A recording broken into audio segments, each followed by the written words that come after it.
Hey there, YouTubers. Today we don't have a booster pack, but we're going to start a new kind of thing, a daily thing. I've already kind of started it. It's going to be where we just do card reviews. Could be old card reviews, could be new card reviews. At first, it's going to be a lot of old card reviews because that's just what I'm used to, and more of questions, will this work in the current meta? Maybe I'll put a graphic up right there when I say it. But yeah, so that's what we might call, that's what we're going to call this one. Will this work in the current meta? It'll be older cards.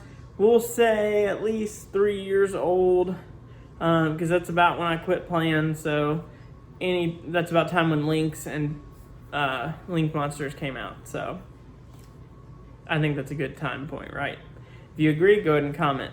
But today we got 4 great cards. All 4 cards, well, 3 of the 4 cards used to be at some point on part of the ban list, if not banned outright. One of them might have been. It's one that no one really uses, but it has a pretty good effect. So without further ado, let's get at it. It's time to duel!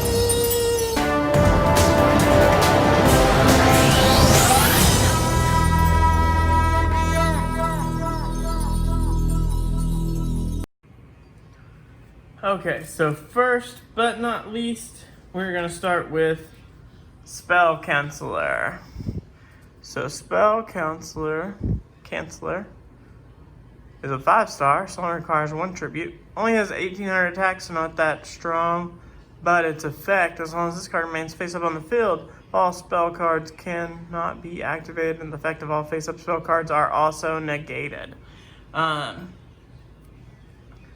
I believe when pendulums were big that this negated the pendulum's spell effect. Didn't negate the pendulum summoning, but did negate their spell effect, which for like a pendulum deck like Foes, that was detrimental to them. So Spell Cancel already had some good times then.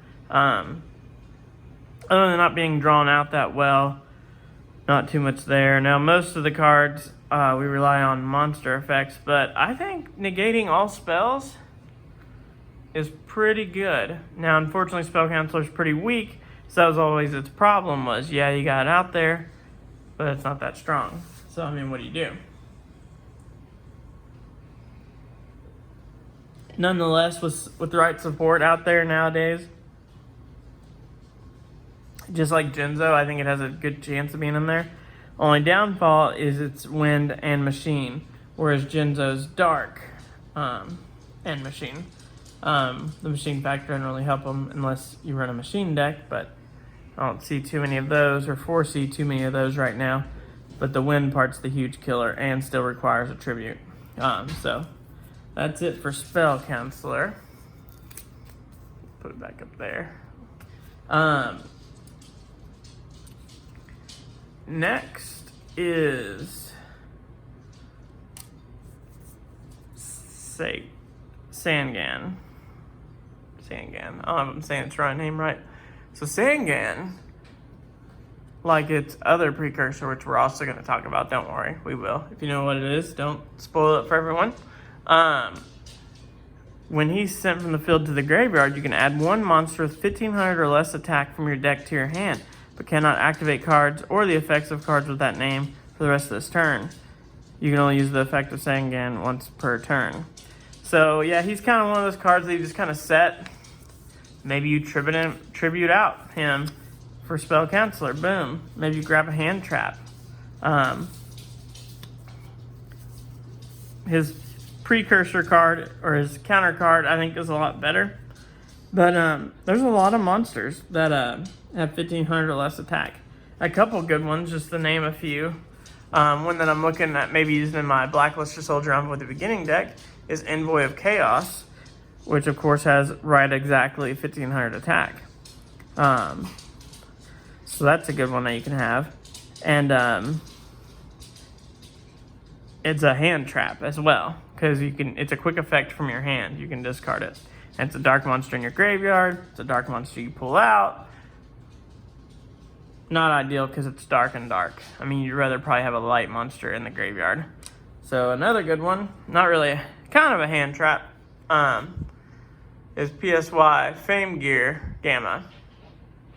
So boom, you pull that in your hand, and you can't activate its effects this turn, but like next turn or whatever, your opponent activates one, boom, and then you get to bring out its counter. So then you got a light dark. Tons of examples for that. I don't have any really laid out here.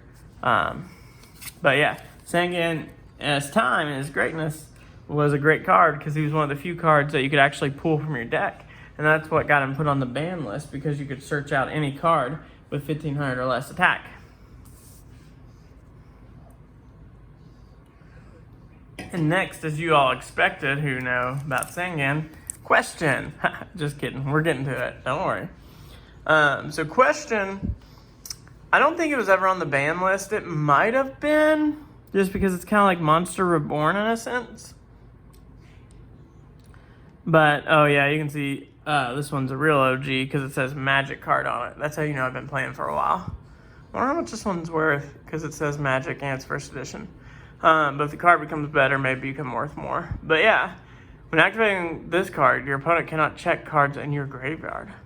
Your opponent calls the name of the first monster found at the bottom of your graveyard. If he or she calls it right, the monster is removed from play. Which in Blacklist is Soldier on at the beginning, not a big deal. Especially if you got the field card out.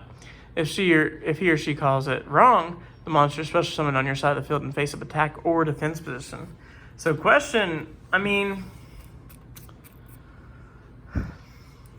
with you removing cards from play with Blackluster Soldier Envoy at the beginning, monsters are going to come and go. So this is probably going to be one that you substitute out from your side deck after the first round, or maybe you substitute it in.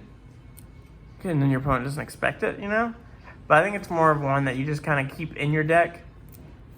Once your opponent realizes you have it, then they're gonna be looking at your graveyard when they can, you know, just to memorize what that bottom monster is.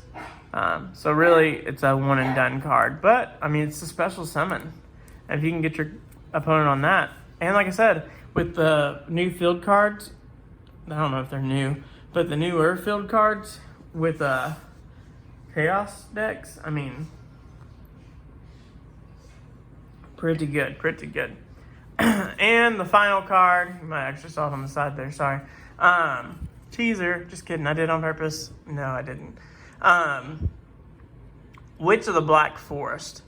This card again, dark. 4 stars though versus 3, so there's something to be said there if you like XEs. But this one, if this card is sent from the field to the graveyard, add 1 monster with 1500 or less defense from your deck to your hand. But you cannot activate card, blah, blah, blah, same as Sangan. So yeah, it's exactly Sangan, but it's defense, 1500 or less defense. So a lot of people thought this is even better than Sangan, because then you can bring out stronger cards. Because sometimes strong monsters don't have any defense, you know? And just to kind of these 2 cards here also still work with Witch of the Black Forest. You know, the other cards I'm going to show you, which are possible future Blackluster Soldier on with the beginning cards, all these cards are really, except maybe Spell Counselor. I'm still debating it. But yeah, this guy here, 4-star 1800, Keeper of the Dragon Magic, Curse of Dragonfire, Dwarf Star Dragon Planner, Dark Flare Dragon, and Light Pulsar Dragon. You'll notice I did a lot of lights and darks. A good mix of them.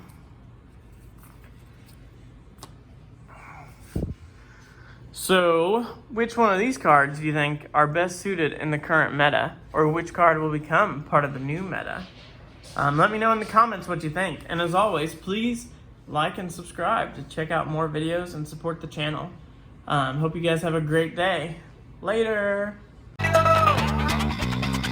It's time to do